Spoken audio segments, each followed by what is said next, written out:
هنالك في اتجاه كاندريفا مع بروزوفيتش. كاندريفا جول.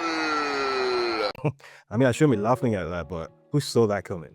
I don't mean the fireworks in Tel Aviv originating from Tehran. I mean the reactions to it. From the saxophone guy in Beirut to the kids celebrating in Gaza, and most amusingly, the Israeli and Western commentators who seem absolutely shell-shocked at the audacity of a country that was unilaterally attacked with an illegal airstrike that left over 60 innocent civilians dead to defend itself. Norwegian political activist Glenn Deason captured the mood perfectly in this tweet, where he explained how a weird and mistaken idea that everything from within the empire is vastly superior to everything from outside it has moved from merely being military and political propaganda to becoming an article of faith and a pillar of foreign policy within the imperial core. Apparently, for many within the empire, the realization that Iran, a self-sustaining country with some of the world's most renowned scientists and researchers, could defend itself against an imperial outpost 1.5% its size was apparently a thing of great surprise. And who can blame them?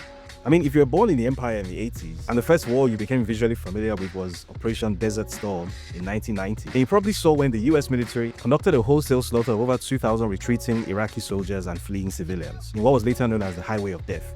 A war crime, by the way, which was never punished. If, like me, you were born in the 90s, then your first visual reference for war was probably watching this Imperial army blow up mountains and caves in Afghanistan, and then do a shock and awe airstrike operation on Baghdad, which was broadcast live on CNN. And apart from a few raggedy insurgents in Basra and Fallujah and Mogadishu, you never actually saw anybody shoot back. And that is why 2 or 3 generations of people within the imperial core hold this mistaken belief that the pathetic, one-sided, wholesale slaughter of Iraqi beetroot farmers and Yemeni wedding guests is in fact what war looks like. When you think that fighting on the imperial side in an imperial war is like playing a video game where you have infinite ammunition, superior weapons, and limitless airstrikes in comparison to the opposition, why exactly would you be anti-war or pro-diplomacy except you're just feeling benevolent? After all, the only possible outcome of any war is that your side will win, right? Who cares about whether your side is on the right side of history or not? All that matters is that you're holding an M4 carbine rifle while the other guy is holding a bush knife, right? And the thing is, beyond just war, you can see this arrogant, power-drunk, cognitively dissonant, completely delusional idea of how the world works in just about everything about how the empire relates to the rest of the world. You can see it in how it commits mass murder in Tehran and then puts the onus for peace on the victims. You can see it in how it advocates for global free trade and free markets, where it stands to benefit, and then slams the most crudely protectionist triple-digit tariffs on its trading partners once it's unhappy with the results of said free trade. You can see it in how it weaponizes its financial system, using trade sanctions and embargoes to stop other countries from accessing global trade, and then tries to punish countries for exploring alternatives to the dollar.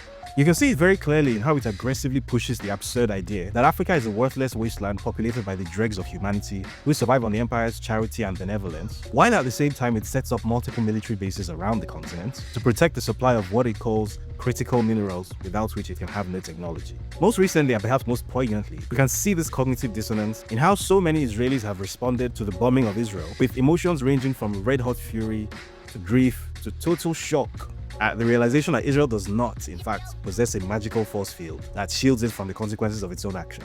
For them, and for many across the empire, it has been genuinely stunning to realize that Iran, a country of 90 million plus proud, resourceful people that has existed in some form for over 4,000 years, has the capacity to launch missiles that can penetrate Israeli airspace and turn Tel Aviv, Haifa, and Jerusalem into scenery that resembles what Israel has done to Gaza.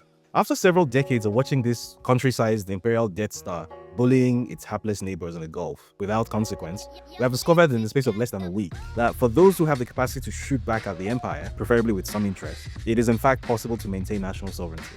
Turns out this guy was right after all.